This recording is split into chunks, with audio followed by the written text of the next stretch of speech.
Hello.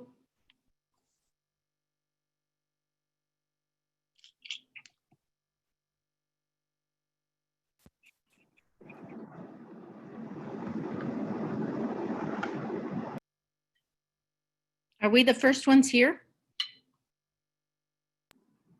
Are we the first ones here? I think there's quite a few people. Really? Yeah. Huh. What view do you have up? What view should I have up?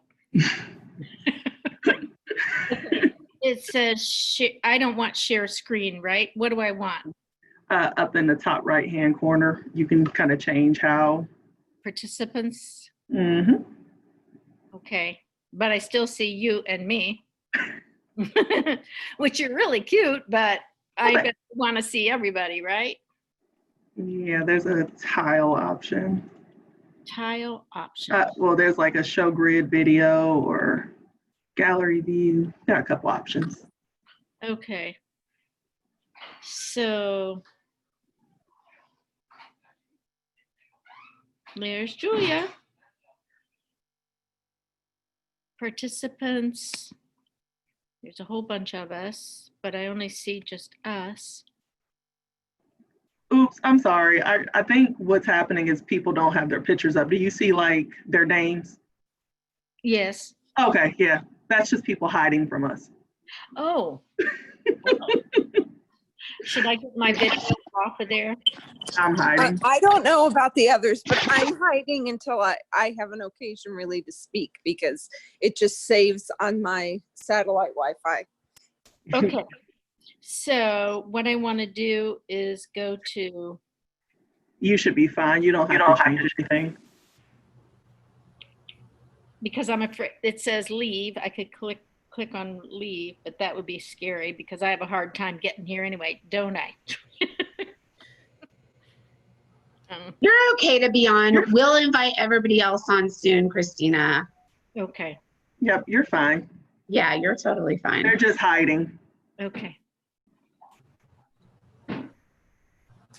So what I could do is go.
Hi all. I would, it is 6 o'clock. We're maybe going to wait for 1 or 2 more minutes, as I know a lot of people are trying to gain access just right now.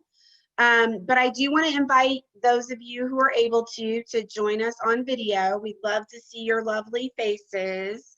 If you're like me and just been working all day, I kind of look ho-hum, you know, but it's still really nice to see a lot of familiar faces. So definitely we invite you to join on with your video. And we'll just give them one or 2 more minutes to come on, and then we'll get started.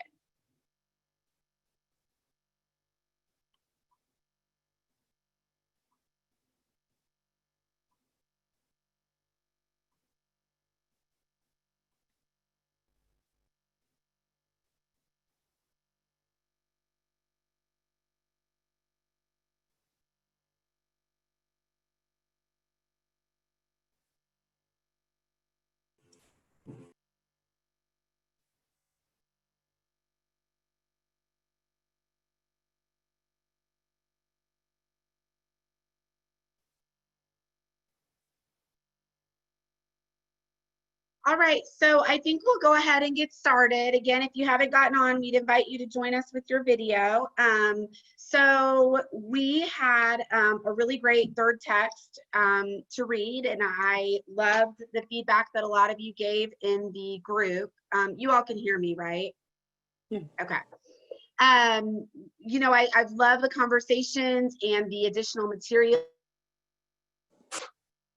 that you guys have been able to provide in the group. I think that's been a huge help for everybody in processing things and in the hope of processing things. I know for a lot of you, you expressed the reading of this, The Blood of Emmett Till and the story of Emmett Till being sort of your introduction to the history of lynching in the United States. And so I did a couple of reach outs and had a wonderful opportunity to be connected with a gentleman, Dr. Todd Couch, who is joining us tonight.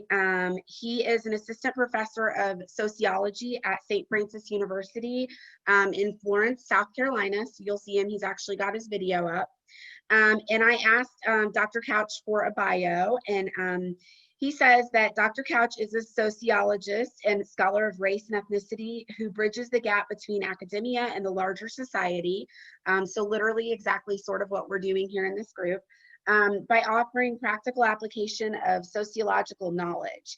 He is a skilled speaker and researcher whose work is rooted in the understanding that increased awareness of social issues is the first step toward creating a more equitable organization, communities, and ultimately societies. Dr. Couch's research focus is examining racial and ethnic relations in the United States from various theoretical perspectives. And he has been featured in peer-reviewed journals in both the US and the UK. And so Dr. Couch is going to join us right here at the beginning of the meeting and just give us some additional perspective about lynchings and race relations, you know, during the time frame of our Emmett Till story. And he will offer a brief Q&A as well if we have any questions there. And then of course we'll move into our larger Q&A as well. So don't feel like, you know, if we don't get to your topic in that, we still will have a chance to. So I'd love to welcome Dr. Couch to join us. Thank you for having me today. When I heard about the opportunity to come on and talk about lynchings, I just thought, man, that's a topic to talk about on a random Monday night. Lynchings are one of those things that have been such an important part of the American history of race and ethnicity, as well as gender and social and relationships. Yet it's something that we don't talk about a lot. It's something that I remember learning a lot about Emmett Till in my primary education. And it was something that I ended up learning about a lot later in life as I go into college. One note, and I'll jump right into that, is I'm actually at a campground in North Carolina, and we just had a storm come through. And so if the Wi-Fi just like dies on me, I apologize in advance for that now. To really start thinking about lynchings in the United States, one thing to start wrapping our head around is that it's estimated that around 4,800 lynchings occurred in the United States. So right under about 5,000 men, not all men, were victimized through this ritual. And I'll refer to it as a ritual, and I'll explain to it, or I'll explain why as we kind of talk a little bit more today. When we're thinking about who these people were, that approximately 3/4 of these people were Black men. Everybody who was victim through this practice was Black or was even a man. That we know that as we move further west, really after the Mexican-American War, that we had a substantial amount of Mexican individuals who were put through this barbaric. We have white men up in the Midwest area that tended to be victimized through this as well. So it's something played a very important role in our society. And so as a sociologist, as I try to wrap my head around lynchings, I think there's really two questions that we have to ask ourselves, or there's two things that we have to be mindful of. The first is, when we say the term lynching, what is it that we're talking about? That what you would have read about happening to Emmett Till probably looks different than what we will hear about on the news, say today, when somebody asks or refers to something as a modern day lynching. And so what actually took place during this, and this is why I'll explain why I call it a ceremony or a ritual, and then the actual function that it played for our society in maintaining racial and sexual boundaries. Because we can't remove sex and sexuality from conversations about lynchings, because it was such an important part of the justifications for this thing to take place. So to talk about what exactly the lynching ritual was. So if you're like me, if you ever saw some of the old grainy Black photos of somebody who may have been a victim of a lynching, it was often somebody hanging on a tree in the midst late at night. That it was something that occurred under moonlight, off, removed from everybody else in society, in a community, that it was a rogue group called a lynch mob that took somebody out. Well, while this did happen, when we dig into what lynchings were, is unfortunately and sadly, these were very social events. It's not something that necessarily occurred in an isolated space. That there's documents that exist that say that after people would go to church on Sunday afternoon, they would have a lynching in the middle of the town square. And so people would go right from church right out to the lynching in the middle of town. That there's there's documents that talk about, he's having picnics. This person is being brutalized, that kids are sitting there playing. They're playing with each other. Sometimes it's mentioned that they're playing with body parts that have been removed from this individual. That it's not something that necessarily took place off remote. Very important for the communities to participate in. And so I think that is often difficult because it makes it an even more difficult thing to swallow, that as communities, people came together to watch these horrific events occur. Now, when we're looking at the actual ritual itself, often, not always, but often, the motivator for the actions to occur were often the allegations, similar to the Emmett Till situation, were often the allegations of sexual advances or sexual contact with a white woman. Now, how often these were actually substantiated is very questionable. That there is reasonable evidence to suggest that many of the allegations that occurred were not necessarily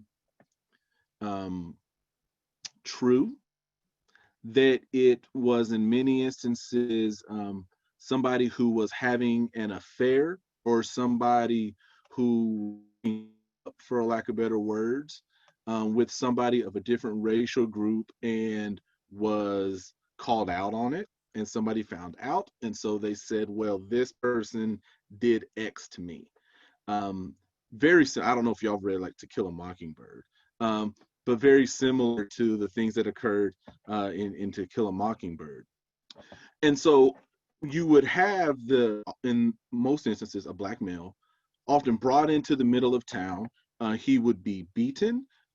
He would be what we would call today waterboarded. He would have, because it is it was something that was done to control sexuality. Often he would find his genitals mutilated during these things. Like that's what I said. This is tough to talk about on just a Monday night. He find himself, frankly, having his penis removed very often in these types of situations. This is what occurred. It was a long, drawn-out thing where the community participated in this, even if they weren't the ones physically doing the harm to the body. They were there yelling for the actions to occur. They were there chanting for the actions to occur. So it's something that is hellacious in its scope. A rather ironic part about the ritual, though, was as the man castrated, it's documented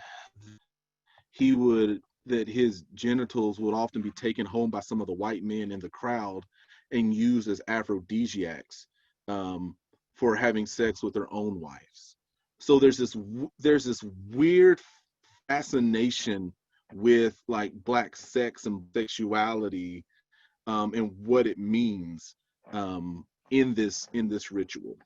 Now, the common justification that was used was that it was to protect this woman who says that she had been violated.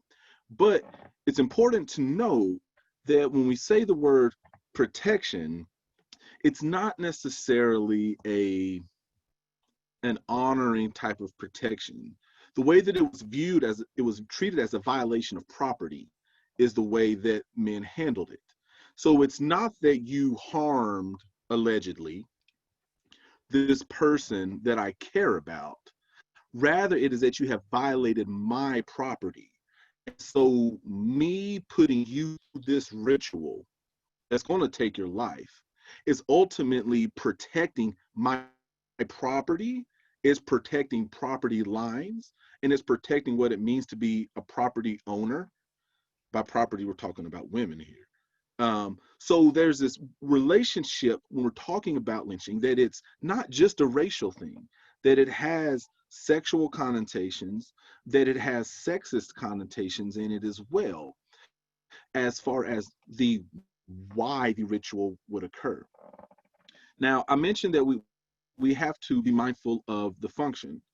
And what I'm about the function of the ritual is, what did this do for the people in these communities that allowed it to occur across the United States in such a way that it can be identified in almost every state. Some of the New England states we don't have a lot of evidence for.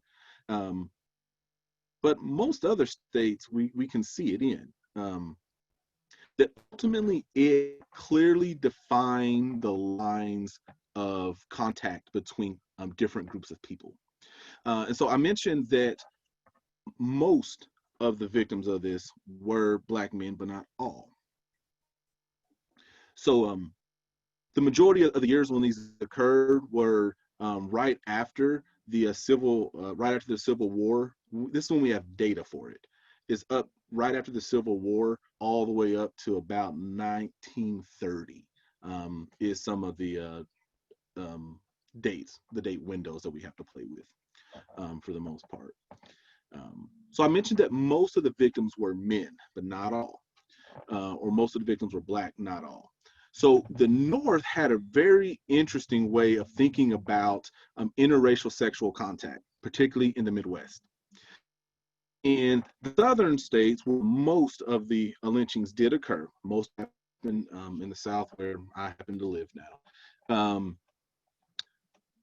The treatment was that the Black man allegedly violated the property that was the white woman, thus the ritual was enacted. However, in some northern states, up in near the Midwest area, the way that the law treated it was if you had a white man engaged in interracial sexual contact, that it was viewed as he was betraying what it meant to be white, and thus he had to be held accountable as well. So in those parts of the country, we see that white men were put through some of the very similar rituals that we saw Black men going through in the American South, because it was believed that they had now violated those property rules as well. Not the property rules of the Black woman, but the property rules of themselves. Law and race is real funky, the way that people will justify different things. And so it was viewed as you violated your own body and you violated our community now, so you have to be held accountable for this thing. So lynching was something that was very common across American history. It is ugly, it is brutal. It's not something that is necessarily due to the graphic nature of it, but it is a part of our history. Now, sometimes you'll hear language today about officer-involved incidents perhaps being referred to as modern-day lynchings. I think if we look at the function that the lynching plays as far as clearly delineating racial boundaries, we could potentially argue that, but I would encourage us to also be mindful that lynching was a whole ceremony and a whole ritual, that's not necessarily what we are observing now. Not that what we're observing now is any better means. It's something to, if we're going to be honest about these horrendous acts that occurred, I would caution against making that type of comparison, because they are very different things, I would argue. So I'll stop there just for sake, and I would love to answer any questions that you may have regarding lynching and its history in the United States.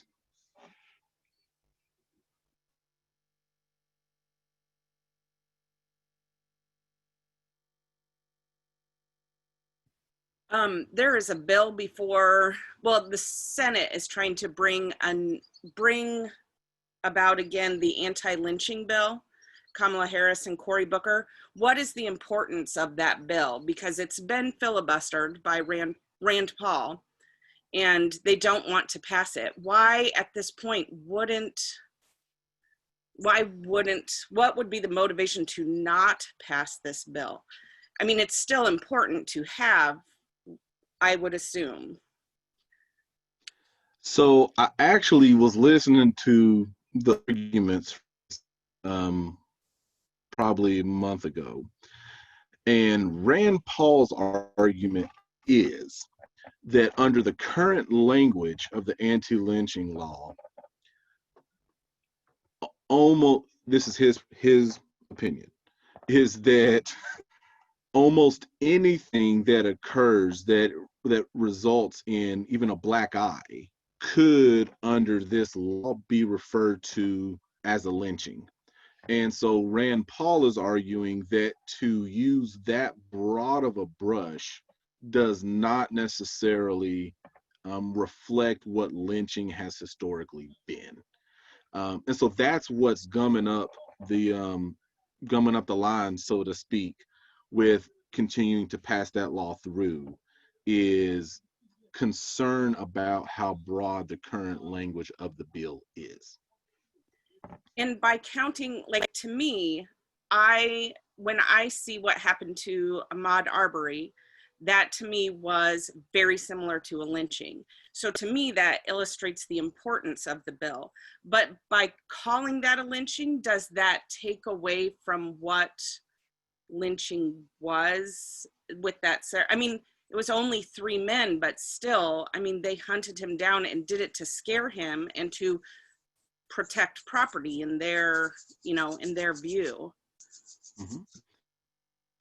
Yes. So I would say, I don't think there's a clear answer. And I know sometimes we want clear answers as to whether or not we can classify this thing, at least for ourselves, as a lynching. That I think, looking at an Arbery case, it has all of the signs that would make me incredibly skeptical of calling it anything else. But I do think there are certain aspects of that actual ritual of like his lynching that are not reflected. Is it a hate crime? Was the poor guy hunted down? Absolutely. But does it necessarily reflect the ritualistic nature?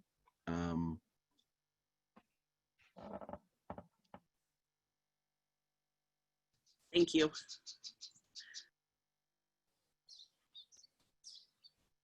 Hi there. This is Bridget Leahy, and I am just north of Springfield, Illinois, where I grew up. And in Springfield, there was the 1908 race riot, which included a few lynchings. And the riot started because law enforcement successfully got, I think, 2 black men out of town before they could be lynched. And then the riot occurred and people were lynched during the riot.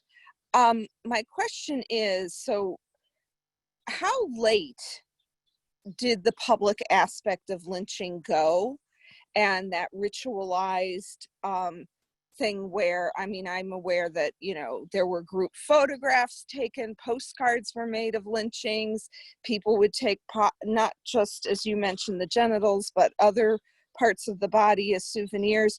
When did that kind of go out and we get to the point in 1955 of Emmett Till where it's clear that these guys were enforcing property rights and certain rules and using this to keep the Black community in place, but they also didn't want it to be public. So when was that shift? And why is it, if it wasn't public, I agree that Emmett Till was lynched, but what is the difference there, or how do we look at that historically? That we see evidence of the community aspect of it occurring up through about the 1930s, possibly. I believe there's 1 or 2 in the early 40s. But that type of behavior, even though we were in full-blown, that type of behavior starts to become viewed as politically taboo.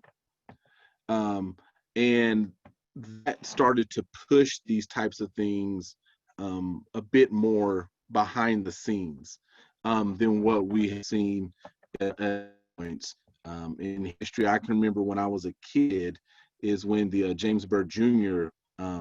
Murder happened. If you're not familiar with that, I believe Byrd was in either his 40s or early 50s. And he was tied to the back of down a gravel road.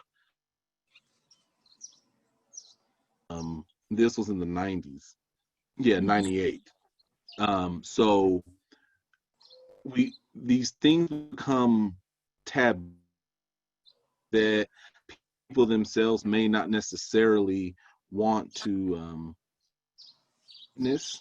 It may become something that people don't want to actively participate in. But that does not necessarily mean that people don't support the function of the ritual. As just a quick follow-up, was there something that changed during that period of time of the 30s and 40s so that we get to a place where in 55, clearly the community's backing and pressure is on the jury to acquit those being tried for Till's murder? And the community is, the white community, I should say, is behind that. The Black community is, pushing for accountability, but doesn't expect it.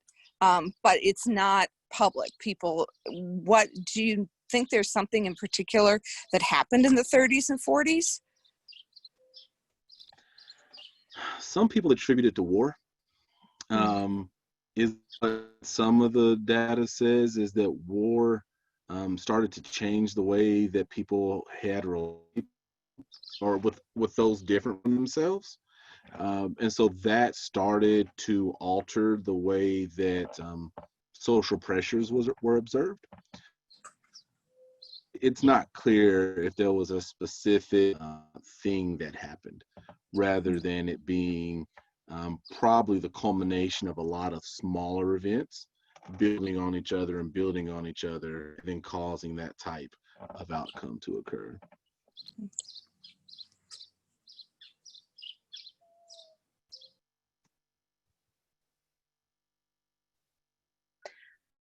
Sierra, Hi, Dr. oh, sorry.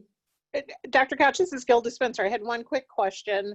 I'd like your thoughts on Clarence Thomas's confirmation hearings to the Supreme Court when he referred to his treatment as, quote unquote, a high-tech lynching. Absolutely not. That would be my response to Clarence Thomas, is that I don't believe it was in imagination.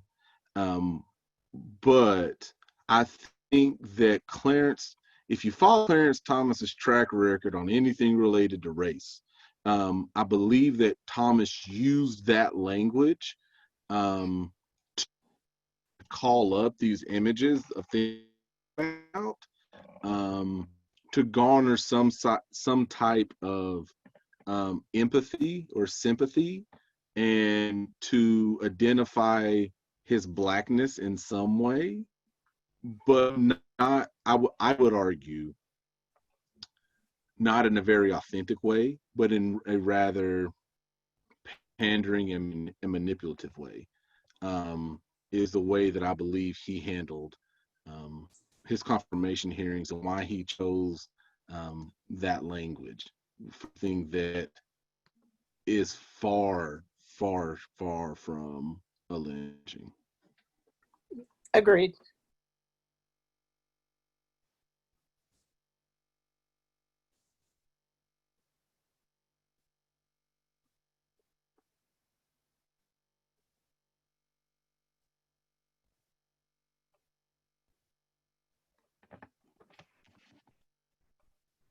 Hey, Dr. Couch, this is Janelle. Okay, I got a quick question.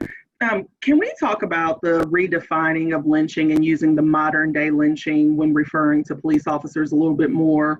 I'm just wondering, you have some of the elements, right? There's a bit of a new ritual that's developed. African-American male mostly is accused of doing something. it escalates, they're murdered, then there's an online kind of mob action of he should have done this, he should have done that. He could. Can you do? I know it's not the same as lynching of the past, but are you understanding kind of the modern day remake or modern day part of it? Do you get the parallel, I guess? So I think we've identified like a very clear cycle that we go through with these high profile incidents, because they're not isolated. They're just the ones that get attention. That the incident occurs, people will argue for justice, then you get other people character assassination. Well, this person I saw, for example, the young lady, Candace Owens. Okay, yeah. Candace Owens put a rating like, wow. She was saying, well, this guy, he wasn't an angel. He had a background record, so therefore the thing that happened to him was bad. Right? I think that's a very clear cycle that we're going through, and that perhaps it would be more, perhaps it would be a better approach. Actually look at that as its own standalone thing that maybe does not have to be connected to this history of lynching, that lynching and we can parallels to. I also think that today, technology today has created something very unique to the moment that we're living in that's different. And doesn't necessarily have to be compared to lynchings in the. Almost like it does a disservice to both of the things, because two separate things are happening, both important but distinct. Exactly. Okay. Exactly. Thank you.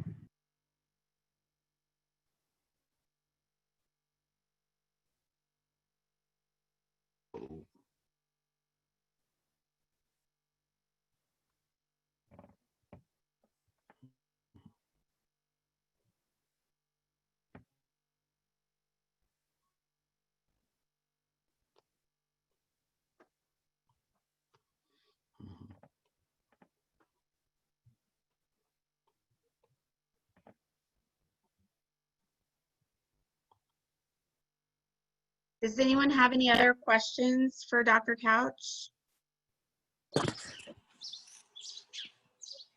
If no one else does, I was wondering about something, but I don't want to take someone else's space since I already asked something. Bridget, you're great. Go ahead. Hey, I'm just curious, having read the book, and one of the things that I really noticed was the rhetoric that was used in justifying actions by white people, the types of words that were used, and the way the anti-lynching movement was attacked. And I really kept seeing, as I was reading the book, if not exactly the same words, very similar words being used as what is being used today to go after the movement for Black Lives and the organizations that are working on it. And so it's everything from they are, supporting socialism and all of that, which was the attack against the NAACP during the 50s, to describing protesters as rioters, looters, thugs, animals, dehumanizing terms. And the rhetoric just seems to continue. And I think sometimes the politicians and the media pundits and whomever, Twitter users who are using it, I'm not sure how conscious they are, or if they really are being very selective in their language. But it is so striking how you can go back 70 years and find almost the same exact words and language being used. Do you have any thoughts about that? I had a friend when I was in school who was, he has to be 8 now. And he told me, he said, Todd, I've seen a lot of things, and I can tell you that racism is a lazy philosophy, that it tends to just recycle it from one generation to the next. Exact same type of language, the exact same type of stories tend to just recycle and recycle and recycle.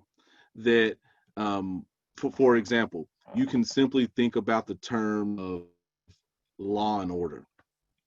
That when somebody tends to use politics, when the language of law and order is used, often what that really boils down to is you're going to get really tough on Black people. It doesn't say that explicitly, but the actions that tend to follow that type of rhetoric tend to reproduce the same types of outcomes. And so I would be inclined to say that given the way that the way that social media operates, the way that even like cable news operates, it's all designed for specific audiences, regardless of what you're looking at. It's all designed for specific audiences, and the language that's used there is very calculated. I would argue that it's not accidental language. That the stuff that is said there, sometimes you hear the language or the term dog whistle used, that somebody is using dog whistles. And what that means is, again, I'm saying that to most people will just not mean anything, but to you, you really get what I'm saying. And that's the thing that we tend to see play out when we're talking about language, as it relates to racism or sexism or any form of inequality, that the rhetoric tends to recycle itself from one generation to the next. It might tweak itself. Once they said, we moved out of Jim Crow into James Crow Jr. Esquire. That it's the exact same thing, that just it wears a little bit of a different mask. That these forms of inequality and injustice tend to be very deeply embedded, and tend to have a fair amount of power, but they're not creative. Recycles.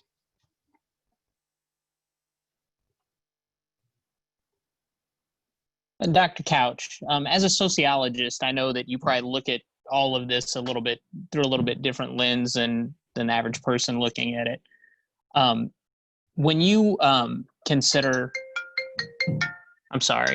when you consider the difference in how this has been approached recently when it comes to even in the case of Emmett Till, but also in recent weeks and months, how we have situations come up that where people were lynched, like Emmett Till, all of the time, and then suddenly there's this, just things get lined up just perfectly to where there's this radical social response, as we've seen presently as well. Is there anything that you have kind of looked at and see, both in the case of Emmett Till as well as in recent months, why there's kind of this change within social dynamics, where there is such a great response within our national discourse? It seems to be taking this a lot more seriously than at other times.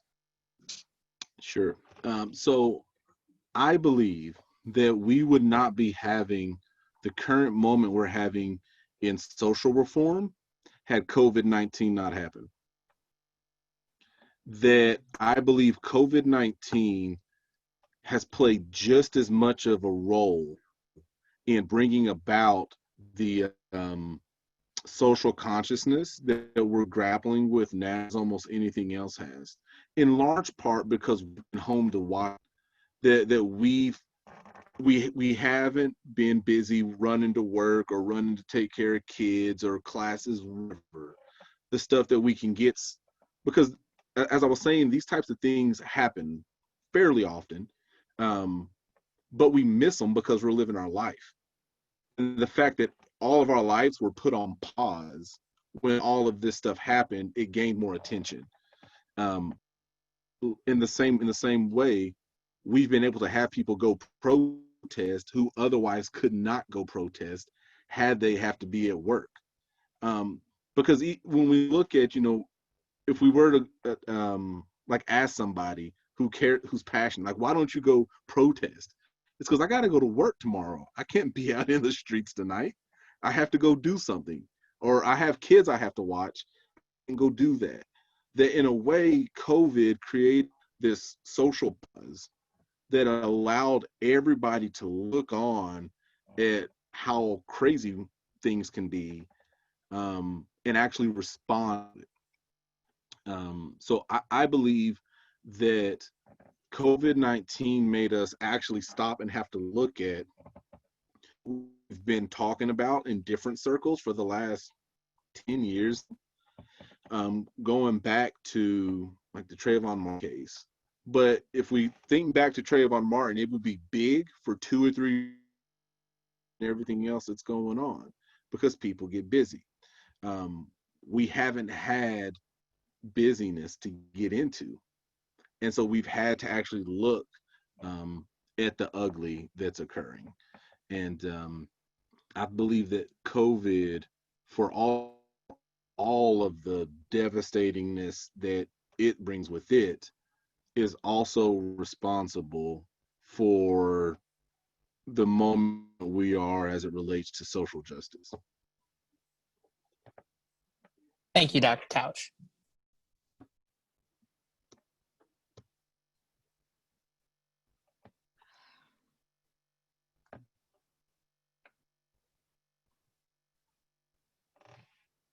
Hi, Dr. Couch. My name is Sarah, and I actually had a question about how we keep going forward in a good direction that I have to believe, I hope that we are going in with the next generation, because I believe if I heard you right, you had said that you hadn't really dove into or gotten the full story of the Emmett Till case until more, I think you said college, if I heard right. Correct me if I didn't. And for myself, I was vaguely aware of it, and then listening through everything through this text, like just was sick and in tears in multiple spots, just thinking about not only the horrific nature of everything that happened and that it wasn't uncommon, but that it wasn't that long ago, and that not my parents personally, but my grandparents for sure, and many people I know, their parents were alive during that, so it's not that long ago. And trying to know, I have 2 very small girls, so trying to know when to teach them, what to teach them, how to teach them, so that they understand more than I did at their age, and hopefully more than I do at 30. Yeah, as a new parent, that is one of the most stressful parts of that responsibility. My son turned 1 yesterday. Yeah, it's just stressful through that. Now, the one thing that I would say is important is that we have of what it looks like to really win this type of work. That, I mean, not to be morbid, but these types of problems existed before us and they'll exist after we're gone, more than likely. So I think the way that we approach them can't be, well, just going to go slay the giant, so to speak, and then it's all going to be okay. That's not the way social problems work. They're deeply embedded. They're not like turning on and off a light switch. So what I would argue is the most important thing we can do is try to encourage a level of what I can refer to as like self-conscious reflection, which basically means pausing to like think our own life and our own beliefs and our own actions can contribute to inequality for somebody of different than ourselves. And this doesn't just have to be along like race lines. It can be gender lines, sexuality lines, whatever.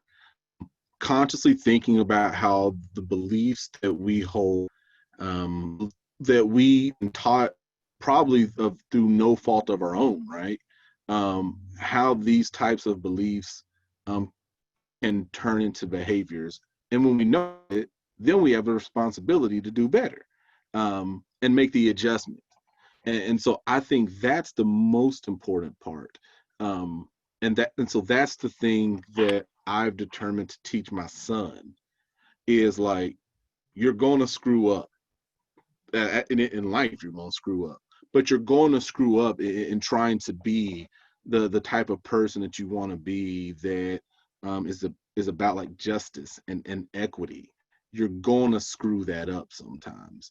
But it's having the courage to really look in the mirror and say, yeah, I screwed that up, learn from it, and keep moving. That I think sometimes we can get discouraged when we're not and I use this term as a joke often, but like the social justice warrior that we thought we needed to be. Like that's not what this thing really looks like. That it's a day in, day out commitment of saying, this is the kind of person I want to be, and I'm going to work toward it every day. I grew up in Texas in the 80s and 90s. I learned a whole bunch of stuff I don't anymore now, right? Like I engage in messages and things of that nature through family and friends and TVs and movies that I've had to unpack myself over the last 34 years, right? And so I think as we talk about what to next generation, it's that willingness to have the courage to be honest with ourselves and identify the goals and the ideals that we actually want to aspire toward, and then making the adjustments accordingly every day. Thanks. Sure.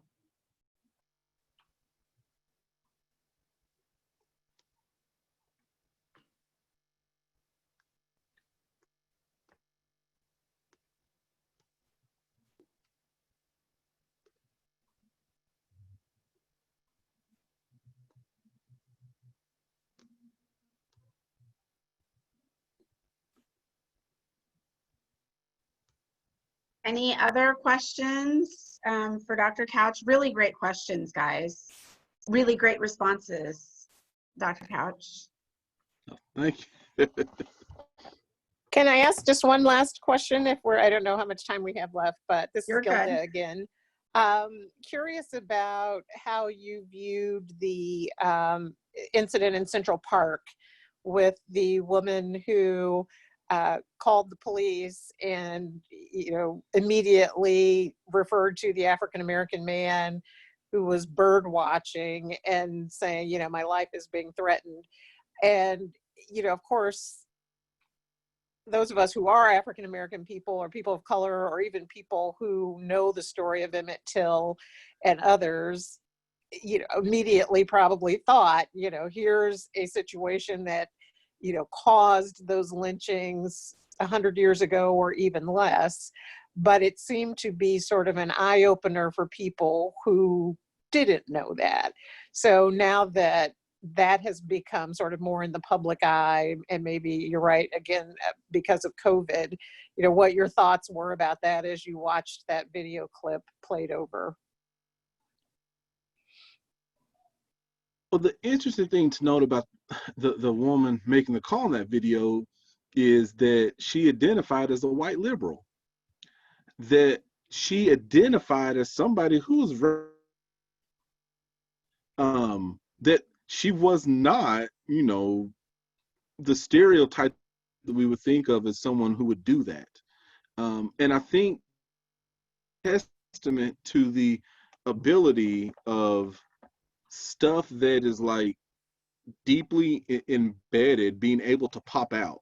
We call it unconscious bias, right? These are things that we cannot necessarily explicitly to be true, but then call out when put in specific circumstances. That, yeah, what happened there, the phone call that lady made resulted in somebody losing their life very easily, very easily.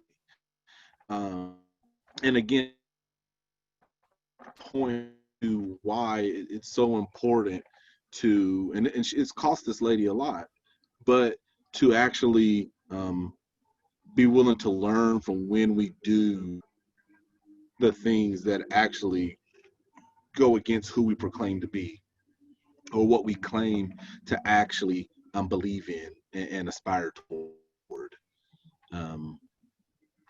Yeah, that's my biggest takeaway from that specific incident.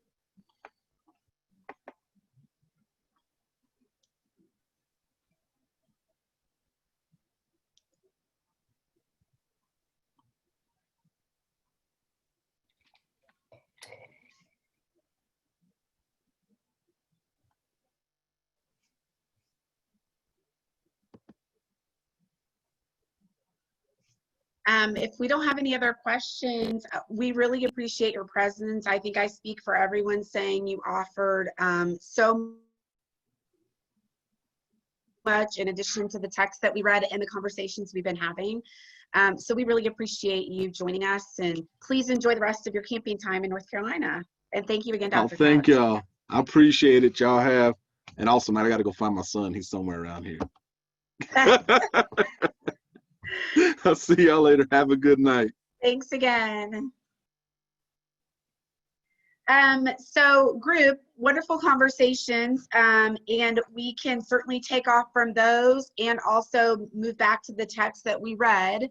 What points of discussion do you all want to kind of begin to talk about?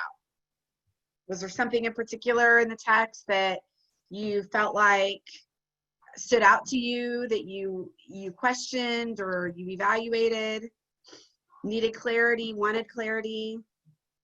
I'll just share something. I was shocked. Yeah, Christy. Yeah, so I had never heard of Emmett Till.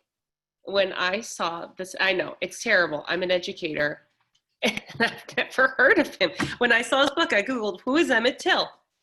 And it was just so absurd to me that this person who is the underlying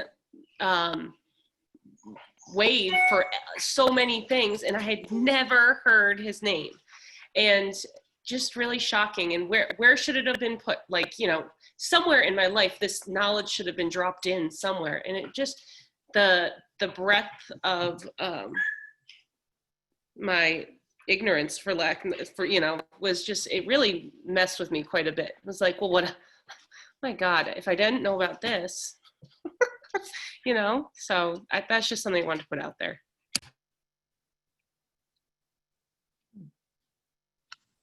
I don't think your sentiment was uncommon. Others shared that in the group. I don't know if anybody else had that same feeling or non-feeling. I know so did express how early on you did hear of Emmett, and we certainly can share that as well. Can you guys hear me? Yeah. Hi, everyone. So I think that my statement will be kind of the opposite spectrum from Miss Edwards, where I heard of the story at a very early age, kind of like a cautionary tale. Just for context, my family is from Southern Illinois, like historically. So my mother is from a small town in Pulaski, which is very close to Cairo. And we all are, or could be aware of the race riots that happened in Cairo. My grandparents are from Mississippi and Arkansas, which have their both very strongholds in kind of rhetoric and historical practices that were kind of noted in this text.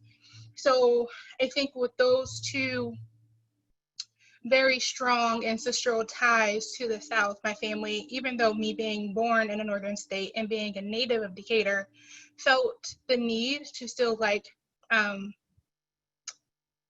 express certain stories to teach me how to interact with the world, even though I was in a northern, more liberal area. So I can't recall the age, but I just remember it being told to me that it happened and that I should always refer to people in a very polite term, saying yes ma'am, no ma'am, yes sir, no sir, that it was disrespectful to stare at certain people in their face, and that me tilting my head down a bit or, you know, fidgeting a bit around them would show that I wasn't trying to show that I was not hostile towards them in any way. And so I learned very on that even within my family too, that if I did not respond in a certain way to adults or authority, it was directly disrespectful. So questioning or asking why, or not fully grappling the first time someone tells me something would cause some type of reaction that could be deleterious to my livelihood. And so this was kind of a reiterated statement. I recall, I think I was 10, and I was going to a town called Anna. So those of you who are not familiar with Pulaski, Pulaski is a very small rural town. Like you go off a highway, you get on a country road, that's 2-lane, and then you turn onto a gravel road that's dirt, and you drive for like 30 minutes. And sometimes you have to like drive halfway in a ditch because you have to share the lane with another car. So it's very off-road. When I say rural, very rural. Anna, which is roughly 30 minutes north of it, is the most updated community. Like it has a hospital, it has a Walmart. So if you needed to do any shopping, you either went to Missouri and you went to Cape Girardeau, or you drove to Anna. I remember I was 10 and my grandfather told me what Anna stood for. And Anna stood for ain't no N-words allowed. And he taught me that even though I was going with family and I would never go to Anna on my own as a Black lady or on my own if I'm passing through to get to Pulaski, that I will always go there with family for protection, that I am not to do anything that will cause or draw attention to myself. Because the town was not built for me, and me going to even patronize a business there, I was still like a second-rate person. And this is coming at 10, me being a 1990s kid and having to have these stories and messages reiterated to me. I think in part, when you have strong ties to the South and ancestors to the South, your upbringing and these stories are very relevant to you. But I think if all of my family and ancestors originated in another place and not from Mississippi where this took place, or Arkansas, which is very similar in racial history to Mississippi, that my upbringing could have been more like Miss Edwards, to where it wasn't a story that I heard or something used as a cautionary tale, because it wasn't really taught in my curriculum. It wasn't something that you will come across on Facebook or social media if it wasn't shared to elaborate upon that story. So I think that it's understandable not to hear about it, and it's also scary to see it. But I think that with my upbringing of seeing it now, I think I was more hurt to, and this is a tangent, I was more hurt to realize that this lady 50 years later came out and admitted to her lying, and I've known that she lied all along, and nothing happened to her for that lie. And for no one to have any type of closure, not anyone descendant of his family, no one descendant of his family to have closure wrapped around this. But yeah. Can I just talk for a minute too about Mamie Till Mobley, Emmett Till's mother? This is Gilda. You know, I grew up knowing the story of Emmett Till, and like Tiara, and of course, Julia knows my background because we're related. I knew that, but I didn't know the detail about how his mother insisted that his casket be opened so people could see what had been done to him. And, you know, of all of the Emmett Till books and movies that I've seen, you know, many of them refer to that as sort of the beginning of the modern civil rights movement. And just the strength of that African American mother who lost her child, and to be able to have the courage and the strength to do that and really spark a movement. You know, there needs to be more told, I think, about that. Do you think the parallel I see most strongly between Emmett Till and George Floyd is that George Floyd called out for his mother?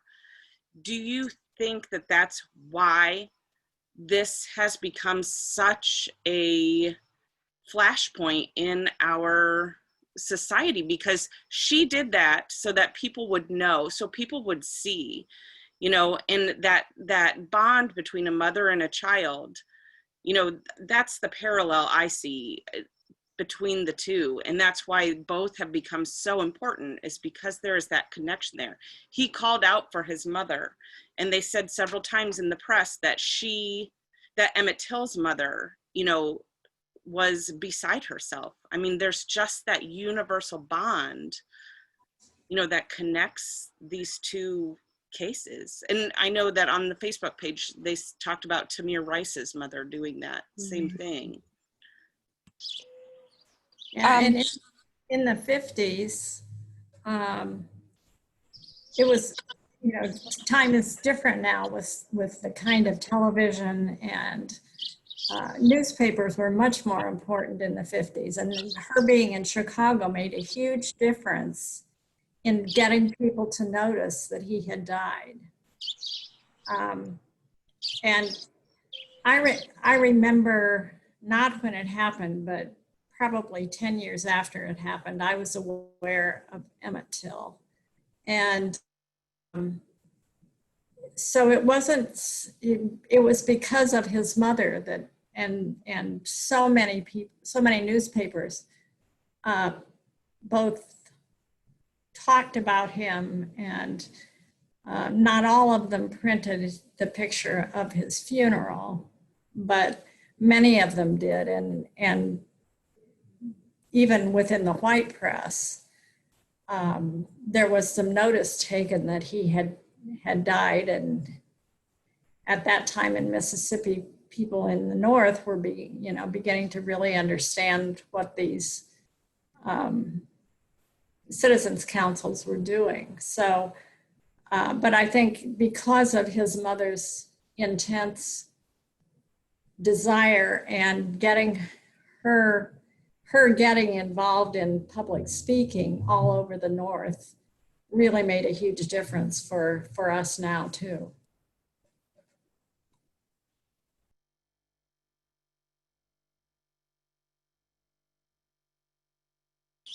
I was going to say that I think that given the fact that there's such an effort to dehumanize or put culpability on the person who's been killed in some way, that the role of Mamie, as well as other members of families, mostly mothers, but also other people, that rehumanizes these Black men who in many ways in our culture have been stereotyped and created into these ideas of being dangerous, etc. And by him calling out for his mother, and I apologize, I can't remember now the young man who, his case, he was killed about a year ago, and that case just came out, and he did the same thing, was asking for his mother. I think that you know, to have to watch that, especially George Floyd, that incident going on for so long, that it humanizes them in a way that makes it really hard for the people who are seeing it and hearing about it, say, oh, he was just another thug, oh, he was a criminal, you know, he was resisting police, he got what he deserved. And maybe that's something that makes a difference out of it. And that's what Mamie knew. She knew that she had to make him a real person for the world to see, or otherwise it would be ignored.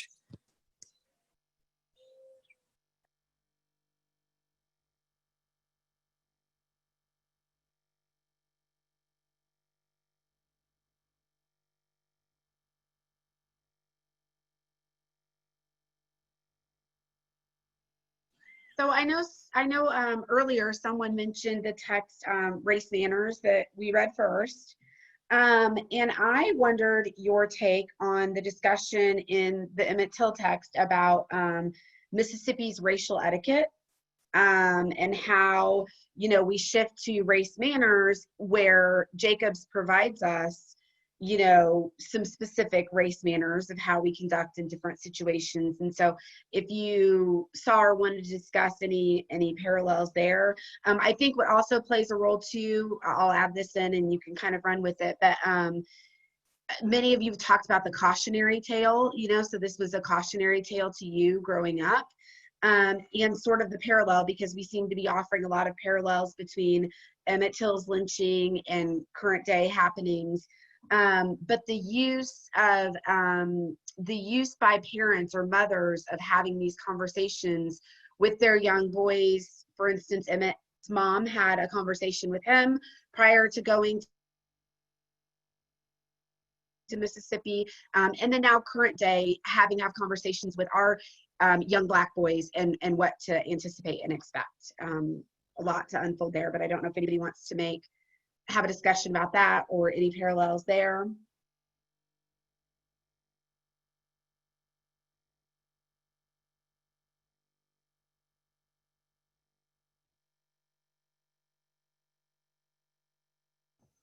I already forgot the first part of what you said.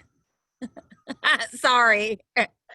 That's okay. So race manners. So we've got the Mississippi racial etiquette, right? That's what I yep.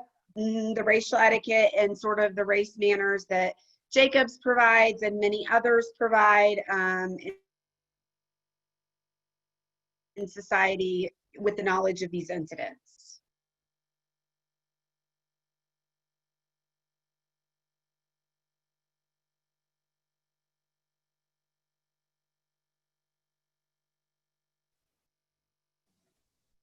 So your question is,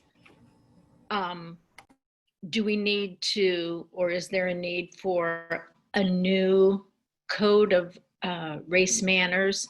In particular, let's just talk about our city and the way in which we conduct ourselves, one with another, within diverse groups of people. Do we need to say that race manners, for example, when we're in a brand new situation, a professional situation, and everybody introduces themselves, is there a way in which we can appropriately bring our own identity to bear in that conversation? Say, you know, this is my background, this is who I am, to identify ourselves differently. Maybe that would be a race manner that could be enacted. Possibly, or a way to act or react. You know, Tiara mentioned, you know, specific items that her parents instilled in her, what to do, what not to do in her interactions in Anna, for instance. Mm-hmm. You know, I just wanted to mention about the Anna town. A long time ago, my son wrote an article in the Decatur magazine about a man who wrote a book, and I'm not sure that this is accurate, but it might have been. He wrote Lies My Teacher Told Me, or anybody else recognize that title? And I'm not sure I have the title right, but Zach actually interviewed the guy who wrote it, and he was from Decatur. And so he talked about Anna in that book, in the book that he wrote. And so I think that that would be a really good, relevant thing for us to revisit, because Anna's so close to us. And I think it might have been Zach, I'll have to ask him, but or one of my other colleagues went to Anna, went in a restaurant, was unaware that it was that racially it was still segregated, or that they wouldn't wait on people of color. And so I'm pretty sure it was Zach, and he was in there and he said, okay, when he realized what the tone was there, he backed out of the restaurant and took his friend with him. I'll report back to you the next time, but actually that's still going on there. So, Yeah, the author is James Lowen, and the book that talks specifically about Anna is called Sundown Towns. Oh, yeah. Right. And when we lived in St. Louis, I just moved back here from being in St. Louis. And we were there for about 13 years. But when we first moved there, we lived in an apartment in the West End there. The Central West End is what it's called. And we lived in a 1930s apartment. And a gentleman that was there was African-American, and he was in a wheelchair. He was the coolest guy ever. We lived right down the street from the cathedral. And so I talked to him a lot. My husband and I both did. And he was telling us about that back when he was a young child, that the sundown was you had to be out of the city of St. Louis by sundown. You could not be within the city limits when you're in Sundown. And he commented that, he said, now look at me. I live in the Central West End and I read the scriptures at the Basilica there. But the interesting thing was that he did talk about sundown and that he had to be back over the bridge in East St. Louis because that's where he was from. And that's the first time I really had heard that term used by another individual. I think I'd read about it. The other thing I wanted to mention was feeling guilty about not knowing about Emmett Till. But all of us, none of us as children or teens or youth, were in charge of our own curriculums. And that goes along with the book that we're talking about. There is a book titled Lies My Teacher Told Me, or isn't there? Does anybody know about that book? I'll find out about it. But at any rate, we weren't in charge of our curriculums. And so there are very good reasons why we didn't learn about Emmett Till. Nobody put it in our textbooks in the 1970s and 80s and 50s, 60s, just the same as there were no children of color in our reading books when I was being raised. So more's the shame. And hopefully in our curriculums now, as we move around, we're correcting that in our society. I wanted to piggyback off of what you just said, Christina. I called up in the middle of reading the book, called up my Aunt Maggie, who I'm very close to, who was growing up in Chicago when this happened. She was 12 years old. And her mom, or my mom, her sister was 15. My mom's gone, or I would have called my mom. They grew up in a progressive liberal family. I would say my grandfather was on the socialist spectrum of politics. They discussed Brown versus Board of Education at the dinner table. And my mom, one of the childhood stories was my mom got into it with her aunt, Sister Frances, because Sister Frances said she would never teach a Black child in her classroom. And Mary Lee just gave Sister Frances the lip, which was not what a Catholic girl was supposed to do to a nun back then. But there was no discussion about Emmett Till. And I asked Maggie when she learned, and she said she was an adult before she ever heard about Emmett Till. And I said, well, why do you think that is, since this was clearly a major thing that was happening in Chicago? It was covered by the media. My grandfather read the paper every day. They had to have known this was going on. And the best my Aunt Maggie said was probably they didn't, particularly her mother, didn't think that this was appropriate to talk about around the children. And I was struck at the completely different lives that a 12-year-old white girl in Chicago was living compared to a child of a similar age in Chicago who probably had already by that age received the talk about how to behave and what to do, and how completely different. And so why are we surprised this many years later that so many people never heard of Emmett Till, that it wasn't part of school curriculum, when that was, their worlds were just so completely separate that an event that had hundreds of thousands of people coming to a funeral, she was completely unaware of. at that age. And we're not talking a little kid. She was 12 years old. So I think that that really just strikes how separate, even in Chicago, how separate the communities were.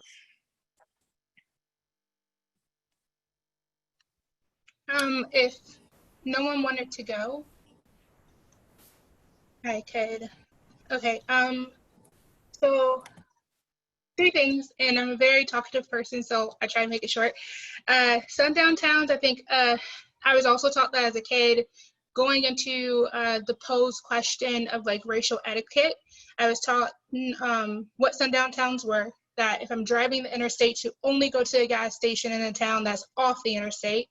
If I have to drive towards a town or inward to a town, to avoid that gas station. So always fill up before I leave, and then look at a map before I go somewhere to make sure I'm hitting big cities, because the likelihood of a person of color being there was higher.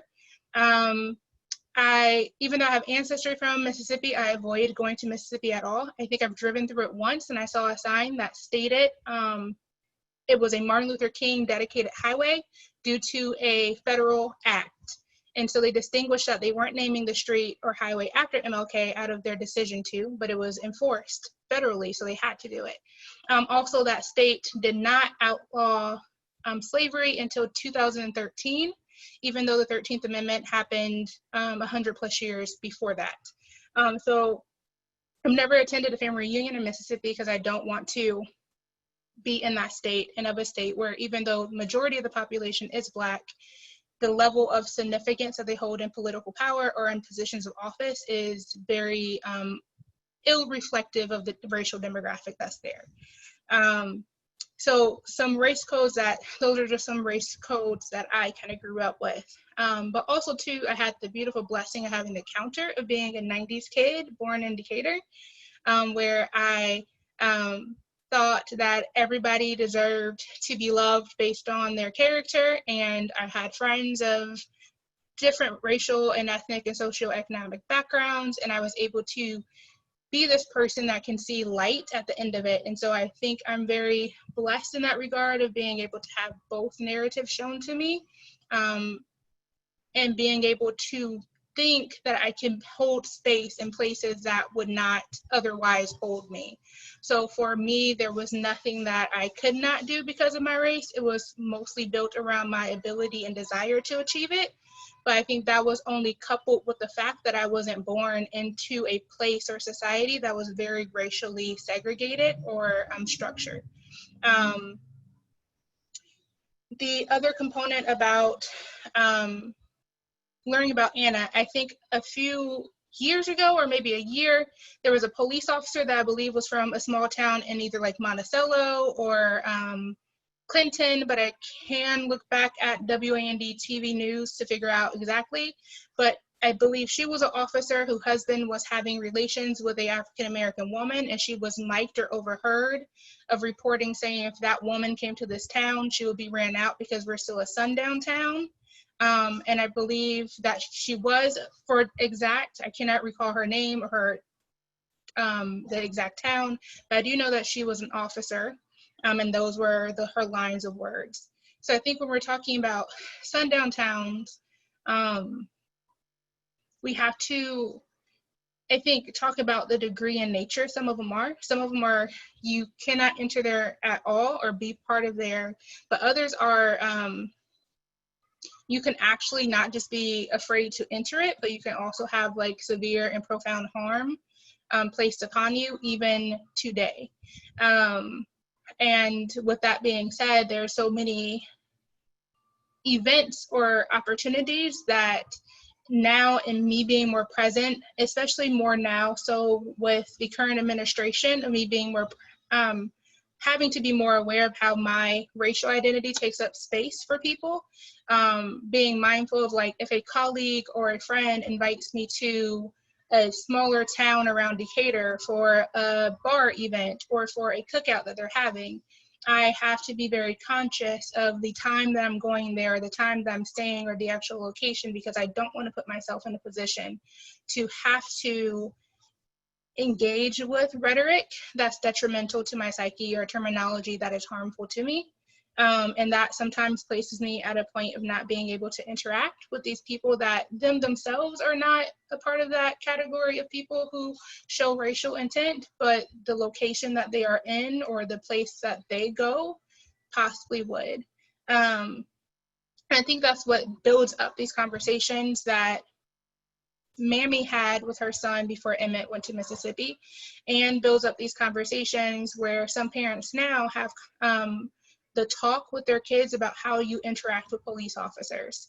I believe there was a commercial, and I don't know who produced the commercial, but there was a commercial which showed a series of Black people talking to their Black children in a driver's seat and talking to them about how they interact with police officers and what to do and what to say so that they could come home safely.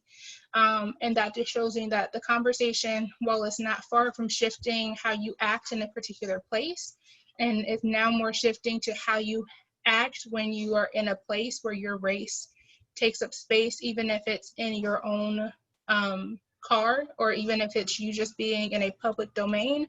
But those conversations are still being had with Black people and other people of color too, because I think going back to Race Matters, it talked about how Muslim people after 9/11 were treated statistically differently, and I'm pretty sure that Muslim people had to have those similar conversations with their kids about how they hold space in America and in the world. Hopefully that was coherent in some form or fashion. So I deeply apologize if it was like several tangents and nothing that was digestible, so sorry. So one tangent you talked about, and that Dr. Couch talked about, and that was in our Emmett Till text, was about the role of media. So, you know, we talked earlier about Mamie Till and how she utilized the Chicago media. Certainly there's a lot to say about the current media. Does that alter? How does that alter? Does it alter currently? You know, the fact that children, we're not in charge of our education, right, when we're little. So has that sort of altered at all, like what our children are receiving? And what do we do with that as parents, as older community members, teachers, educators, media? I'm going to jump in because I thought that the media part was huge, and it felt like I was like a time traveler and that nothing had changed at all. I think that Tyson did a really good job talking about specifically how the case was covered by Black media versus white media. He brought in international media and how we looked on a global scale. And the pressure that that put on both sides of the case was really interesting. I have a love-hate relationship with a 24-hour media cycle. Some days I feel like it's really detrimental, and some days I feel like it's the only way a lot of things are kind of brought to the surface and given the attention that they deserve. So I thought that it was very interesting, a huge part of the conversation.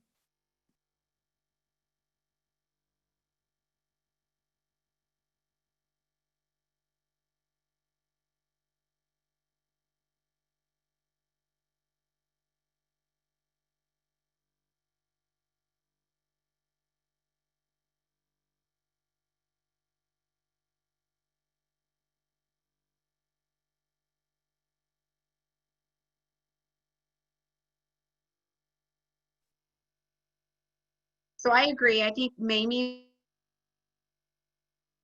was really empowered. I mean, from Tyson's perspective, she went to the media pretty quickly, right? And we know that because she lived in the North, she was afforded a lot of that attention that otherwise she might not have received, right? And I do think I personally get concerned about our media currently and what our children absorb from the media in terms of race relations, and the work that I feel like as parents and educators we have to do to kind of offset what they're absorbing.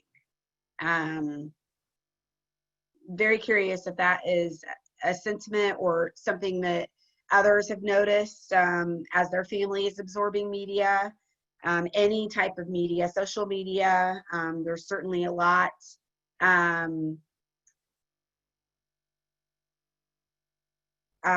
Substantiated and not substantiated. John, you have a comment? Yeah, I think it's I honestly, as you mentioned that, I find that where my kids get messages from, I don't always realize it until there's just a spur of the moment conversation that we have, or we're reading or watching something together, and then suddenly it develops into a bigger conversation about other things that they've come across. And in a way, there's a part of me that's almost like concerned about what they come across, but I just hope that based on some of the dialogue that we have and some of the recurring things that we do as parents, to where we have certain conversations or watch certain things together, we're able to engage some of these bigger topics, so that they're able to kind of have the language around for them, their own personal identity and how they fit within things. I know when it comes to like national conversation, I mean, we're just in we're in this unfortunate place where, things that are, the 24/7 news cycle, I mean, and some of the things that are covered, particularly some of our politicians, some of the things that they're saying is just like, without any thought or regard for any truthfulness in it. It is important to be able to kind of stop when you see or know those things come across, where it's like, okay, we actually need to talk about this particular thing right now. But it's such it feels a little bit like it's empowering when I step back and think about how I've seen the older children that my oldest daughter, as well as kids of influence, how we've been able to have important conversations, but also how much stuff they come across that I often don't know until sometimes years later. I'm hoping that's kind of in line with where you were going, talking about media and that. Yeah, no, I think that's a great point. And even what sometimes I hear my kids bring from other kids who have heard things in the media too. I think that for me, that's I've had your experience as well, but I think I've had more experiences of, for instance, my kids bringing back, what other kids have seen in the media, and then them all trying to process that in whatever way that looks like, to affirm whatever's going on in their home or to make them question what's going on in their home. Yeah, I think definitely beginning to have the language, but also feeling free to have dialogue, even where you can sometimes get things wrong, because there's so much that, especially children, even teenagers and college students, there's so much that we don't know or haven't considered, or points of views that we may just not be very familiar with, and kind of sitting back and kind of mulling them over, but also having some sort of grounding and frame of reference we can come to with that. I'm sorry, I'm talking too much. I'll say something, I think maybe. So when I think about social media, either one right now, I'm thinking about how convoluted fact and opinion is, and how opinion is regarded as fact because I say it and I think it. And so thinking about this next school year, thinking about my kids are so little, but my students, like, really understanding the difference between fact and opinion. Like, it's apparently a hard concept for people to grasp, but just understanding even just that root. So if you're watching something or hearing somebody saying something, that, I don't know, that's what I want to say about it.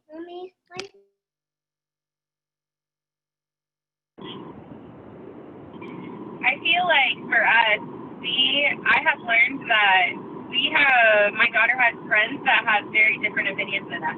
And so while I may not have recognized that, like, especially with all of the COVID and all of that stuff that's going on, it's like all of a sudden we're having to have conversations, like Chrissy was saying, that's not fact, it's opinion. And so we're having to, like, you can't handle it at 11 years old to have these conversations with your friends about politics and COVID and all this stuff. Like, stick with the fingernail polish and the earrings, and we'll talk about politics like whenever you're 20s. Like, and so there's some balance in that though too. But I feel like our kids are exposed to a lot more, which in some ways can be good, in some ways can be bad. So I don't know what the answer is. I don't have the answers to parenting. We do the best we can and start over tomorrow. So.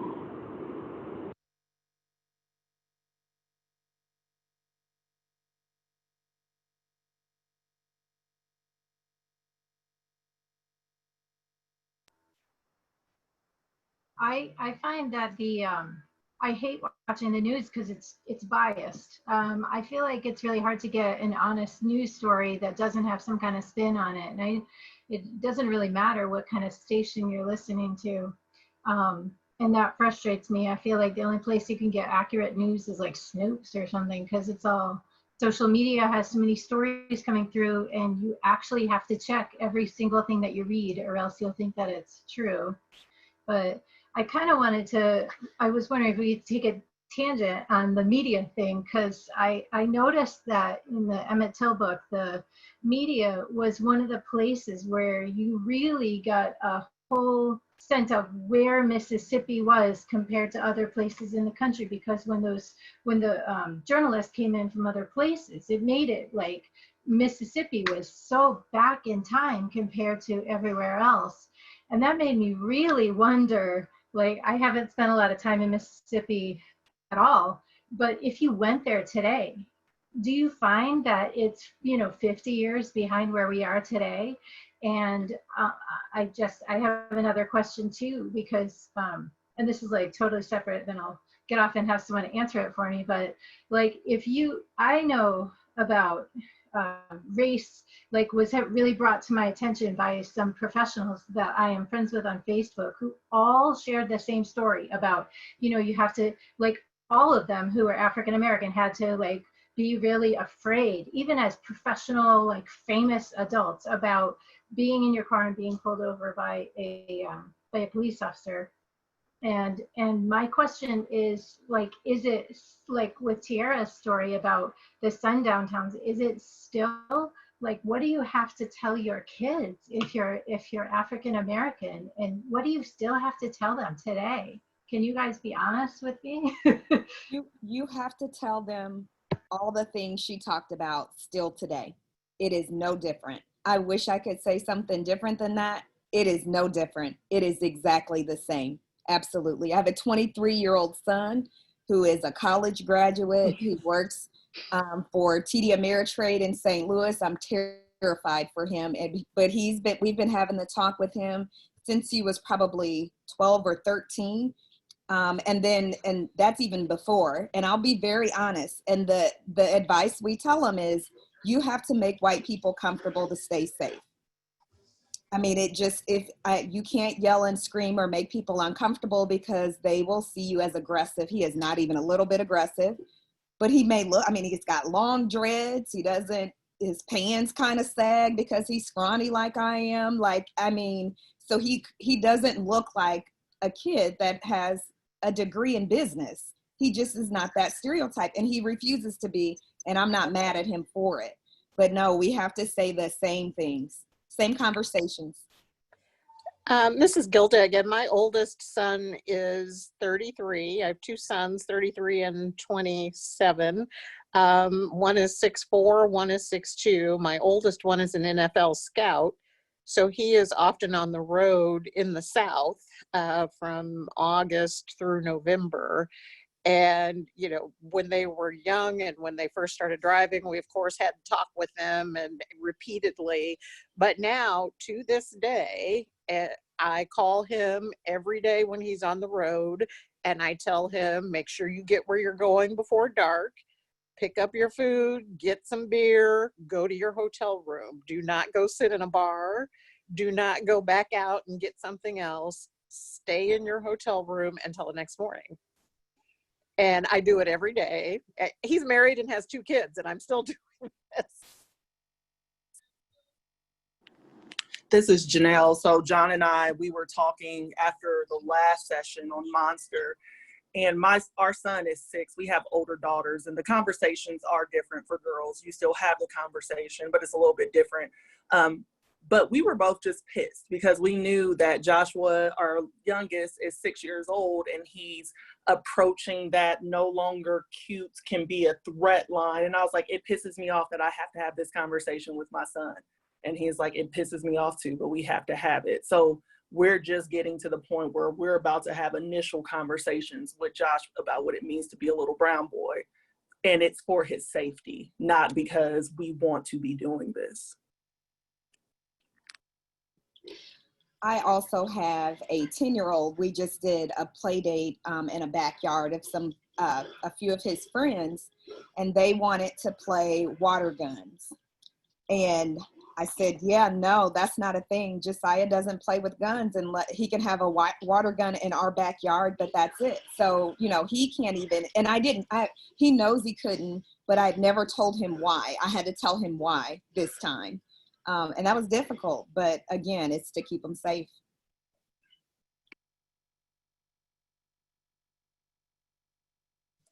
Yeah, and in regard to Mississippi, I mean, like, Mississippi is not a place I would go with my family in particular at all. I mean, I still come across people that are here in Decatur that have moved in recent years to Decatur from Mississippi that spent years there. And, everything from treatment and the way they're treated in restaurants to all kinds of things. It really does seem like you're in a completely different time period. And it really is. I mean, it's a place that, in general, any place, in the South that was part of, against the North and the Civil War gives me a little bit of pause. But Mississippi is one of those places where it's like, it's too risky. I don't know what the impression of others here is, but yeah. Still hear stories to this day.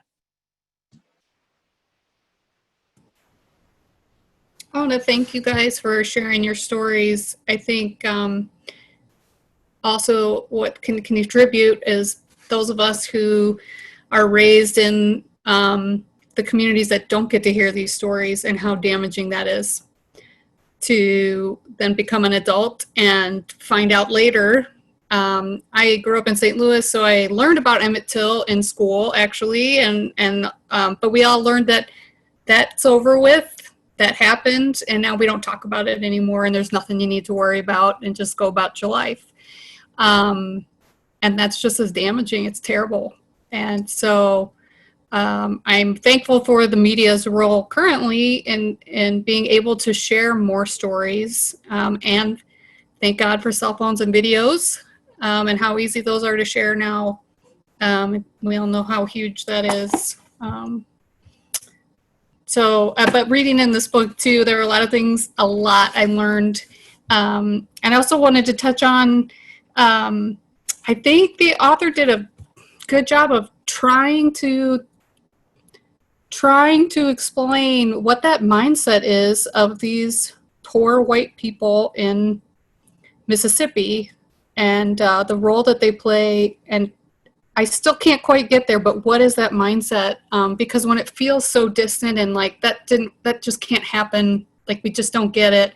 I think you really do need to try to put yourself there and understand so that we can make sure that we keep telling those stories and keep explaining that it can happen again. It can happen, and it does.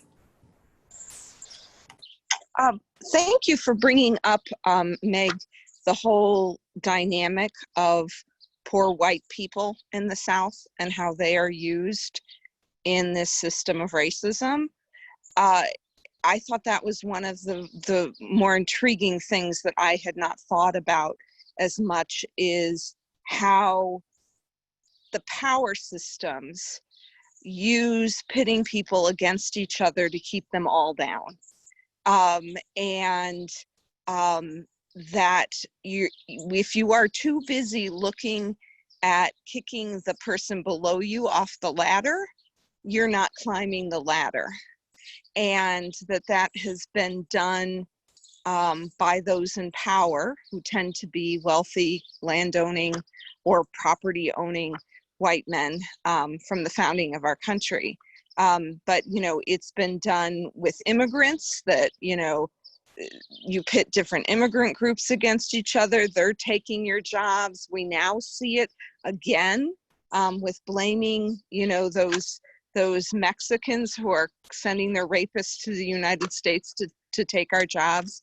And that was a dynamic that I think is not talked about as much in race relations, and how it really is used to control people. That's from a historical perspective.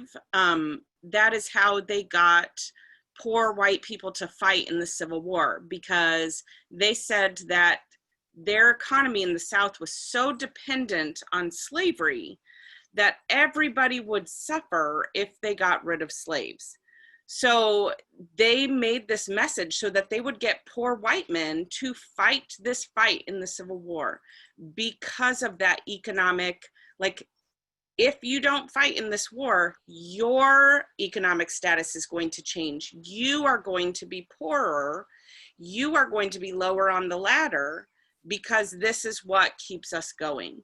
So, I mean, they have used that from the very beginning. I mean, prior to the Civil War, through the Civil War, after, it has been used with results. They've made that mindset. Mm-hmm. Well, and ironically, it was used for women's suffrage, because granting and ensuring that Black men had the right to vote before the upstanding, privileged white women was just unconscionable among many white people. And so therefore you had to grant women's suffrage. You couldn't let, you know, dilute white power, basically, by not allowing women to vote and giving Black men status above a white woman. I think another piece that is important too, especially with like the discussion of, and I love how Bridget said the ladder, and like historically how Kelly said it allowed the Civil War to occur.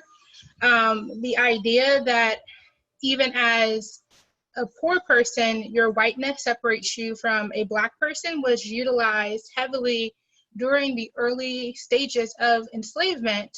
Because if we look at the kind of bringing of persons through the slave trade, and then the movement of people from England, which were kind of poor white people who, due to a lot of policies, didn't inherit land from their families, and due to industrialization, didn't have a place in the farmland. They came to the Americas kind of like on a dowry system to the queen. And so they had to work here to repay their payment for travel. And so a lot of them initially would partner with the enslaved people and revolt, not against white people solely because they were white, but because the class was higher than them. How can we have these rich families here who are in control of us and we're poor? And so we see that the way to dismantle all these revolts and riots that happened was to integrate this idea that even though you're poor like them, you're still better than them because you're white.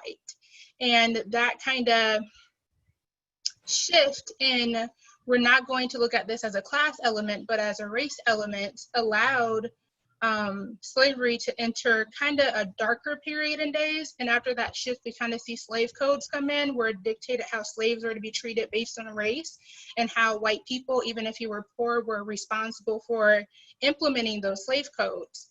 And another aspect that came through it was like the institution that built slave drivers and slave masters that were responsible for controlling slaves. And even though they themselves, a lot of drivers and masters, were poor white men, they still had power over the Black slaves because they were allowed to whip and torture, rape and maim. And the poor Black people, who probably were still on the same economic scale as them, were socially inferior to them because of their whiteness. And so that progresses into kind of the rhetoric that we see, especially when the foundation of like the Citizens Committee where even though they were prominent white people, they were then utilizing poor white people to kind of drive and deliver the punishment to these Black people. But it was like powerful white people who were getting them to do these horrific things, such as threatening them, because they didn't want their name to be associated with a crime or them get in trouble. They were okay with putting, and I see Heather wrote Peckerwoods in trouble, or having Peckerwoods implement the more vulgar acts, because they utilized them the same way that white people were utilized to be slave drivers. So kind of what the professor said, like, it's a cycle because it's lazy. Like, we just reiterate it and reframe it and reform it over and over again, and the same things exist, it's just rewritten or reframed. I thought it was interesting in the press coverage of Carolyn Bryant. She's written about being really beautiful, so that played a big part. Her as a victim, she was this pure, beautiful, tiny white woman. And then they made sure to say that her and her husband run a store that is mostly caters to the Black community. But then they've recently lost out on a lot of income because of the federal government's new programs from the New Deal. So now the Black community is receiving federal aid and is not shopping at their store as much. So they can't afford a TV, they can't afford a car, almost like that is supposed to justify anything that's happened. I mean, why would that ever be relevant?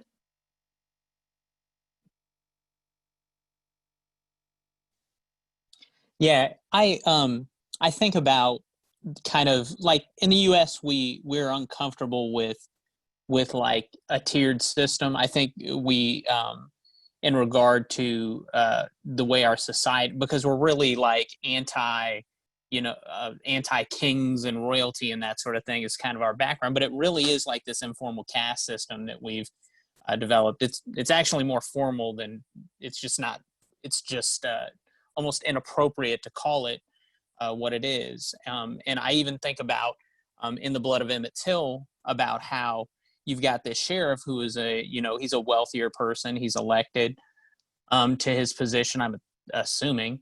And then you have these kind of, much lower class white people that have promoted him and feel like he kind of owes them, to where they can literally get away with murder in this case. And it's just this bizarre, this very bizarre system to where it's, although we know race is the primary factor here, there's also these other societal ways in which they've been able to gain power through helping this elected official. And it's just, I don't know, it's just these little insights as you just kind of listen on or read this text about how these agreements and shared identities amongst certain people continue to give them privileged status, even though they're, for a lack of better term, they're kind of the hillbillies of this town. I mean, they are looked upon. Even the woman who made the accusation is like, man, this is a rough bunch. I'm not really familiar with. There's a real distinction between those two cultures, where she came from a plantation and there was a whole lot more, at least almost dignified existence with the way she described it, versus coming in and being married to this group of just wild fighting, going in the middle of the night, hunting and stuff. Just a very different, crazy culture, that subculture that she's walked into, that's still considered as though it's supposed to be treated as nobility amongst this other lower class.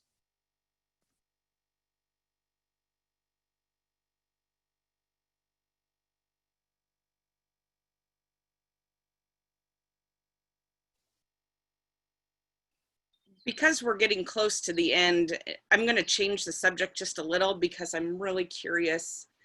For me, I was a history major, and I still read several history books in my spare time. I'm fascinated by it.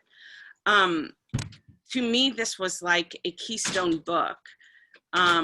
Everything that I've read a lot of African American history. I've read a lot of American history. this gave me history into white supremacy, which I have been reading about for the last especially 3 years, but prior to that as well.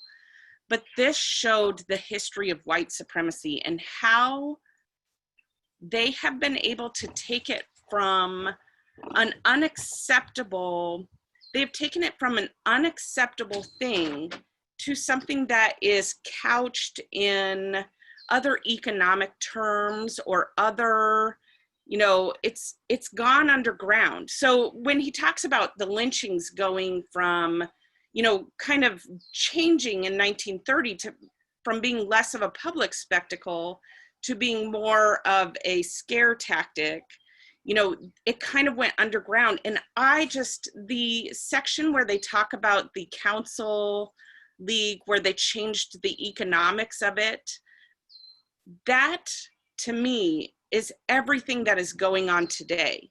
Like the undercutting of public education after the Brown v. Board of Education, the voter suppression that is going on, the white supremacy. I had not read history of the white supremacy movement until this book.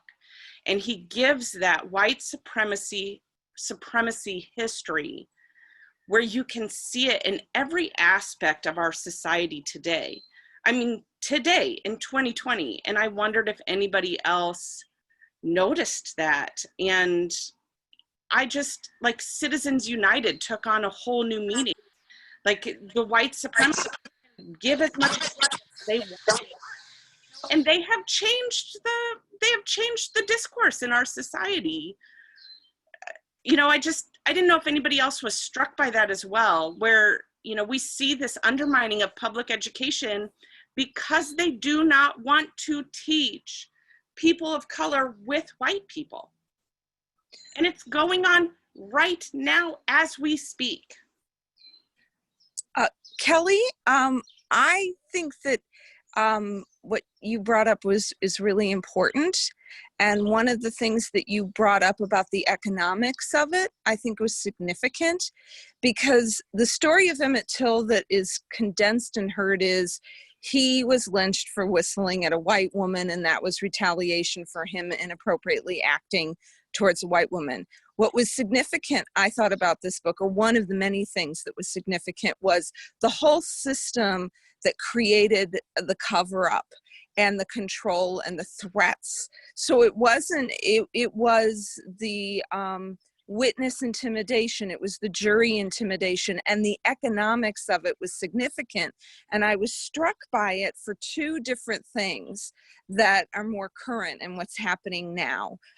One was that, you know, when the incident in Buffalo happened where that older man was knocked over by the officers and suffered a brain injury, the police union made it very clear to members of the Buffalo Police Department that they would not provide legal representation to any officer who didn't toe the party line, so to speak, of the union.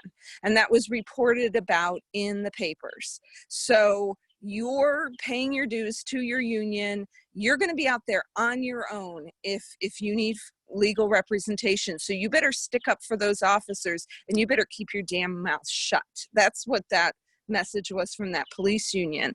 And another thing that I had recently read about was the case of Ramsey Orta, who didn't get a lot of attention in the media, but he's the man who filmed Eric Gardner being killed. And he was retaliated against by the police.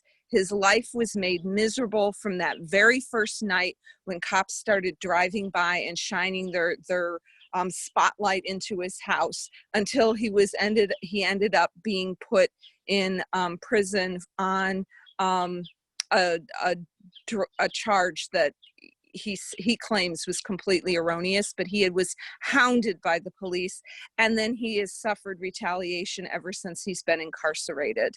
And so that is something that I think is very significant, that it is not just one incident of a lynching or one incident of a killing. There is a whole system. It is, like you said, the defunding of schools so that you end up with school systems where the majority of the children are people of color who are reliant on the school lunch program and do not reflect the community as at a large. It really is. You're right. This book really helped go and look at the whole system. That's absolutely what all of that was. This, and after George Floyd, when there were protests, police would be going through and, you know, like doing the sirens and the horns to intimidate these communities where there were protests. I mean, they would drive through at 2 or 3 in the morning and just, there's a video of them with their sirens. And I just, to me, because we got some of the history of white supremacy, it just, like, all of these pieces that I'd read about for years have been, you know, put together just in this book. And it just, it seems so much more powerful than anything that we can do. I think it was really a reality check for me when they talk and kind of paint the picture, and I listen on Audible, so it just feels like you're there when he's describing things. And the idea of sitting around the radio to get the verdict, and how much that they had interviewed whites and kind of gotten the sentiment of like, well, yeah, we know they did it, but we expect an acquittal.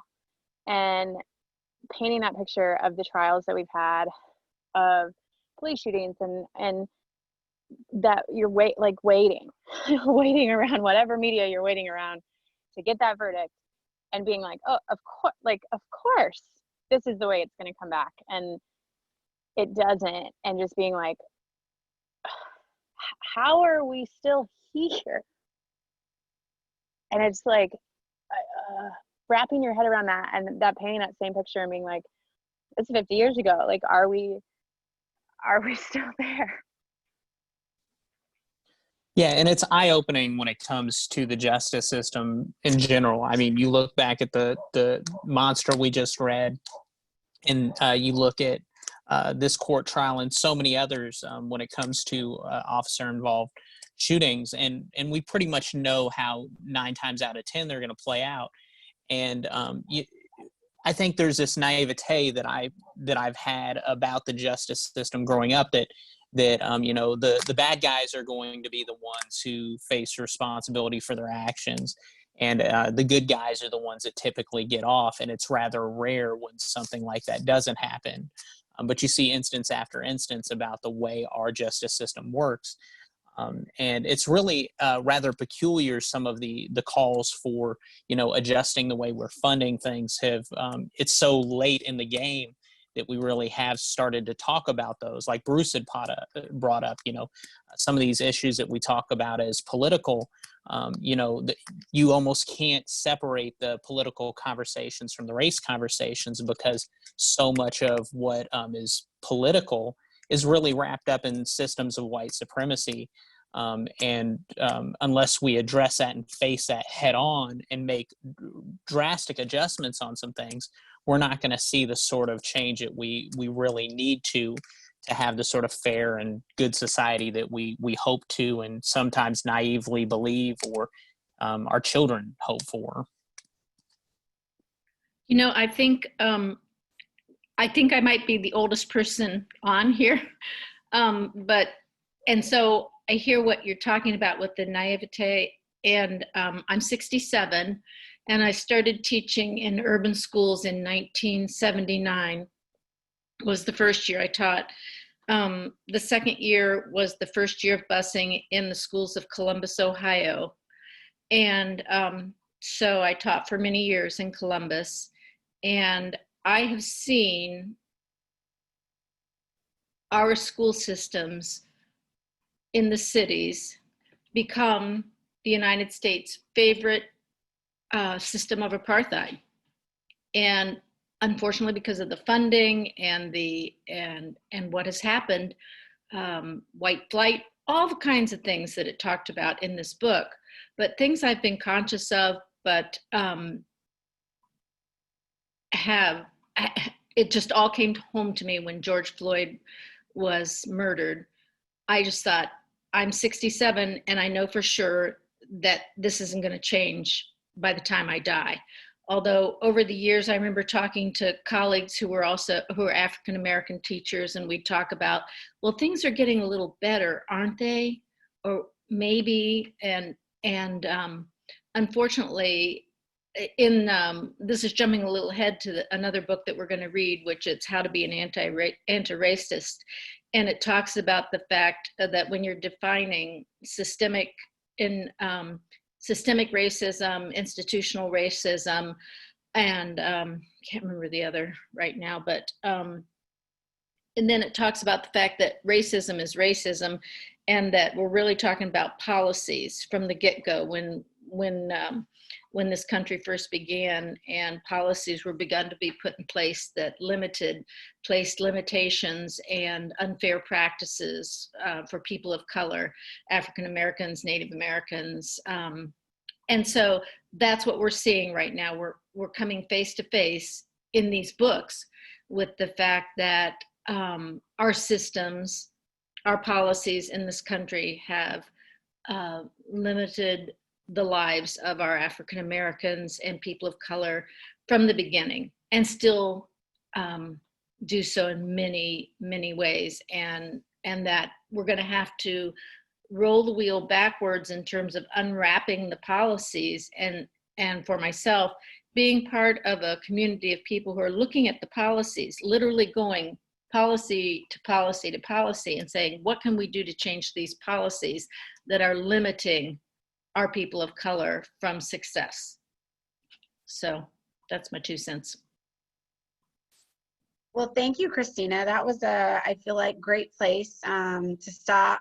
So many wonderful comments. I'm really glad that you enjoyed the text. I think it was very relevant, in context with our whole look. So we'll be all viewing documentary when they see us, and we'll be chatting about that soon. So continue the great conversations in the group, and thanks again, guys, for your time and great discussion.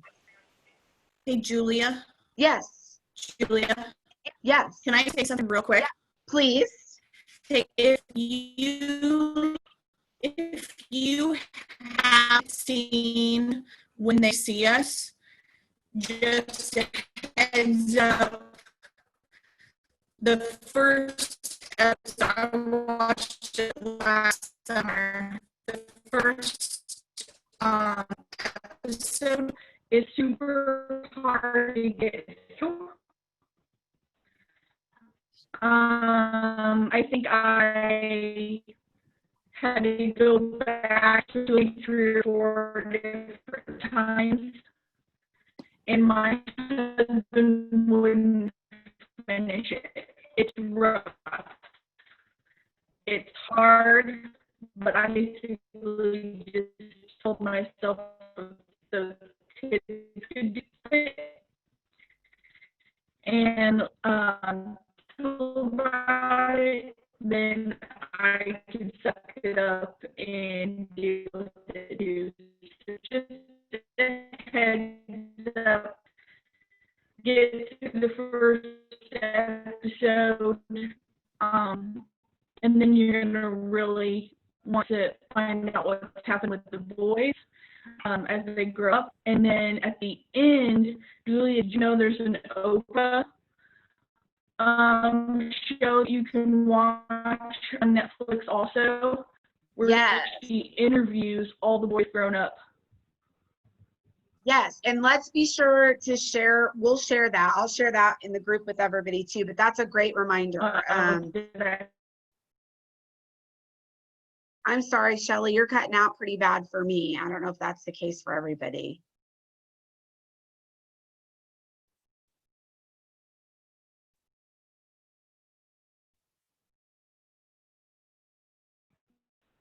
Okay, we'll share more in the group. Thanks, everybody. Thanks, Shelley, for the cautionary warning.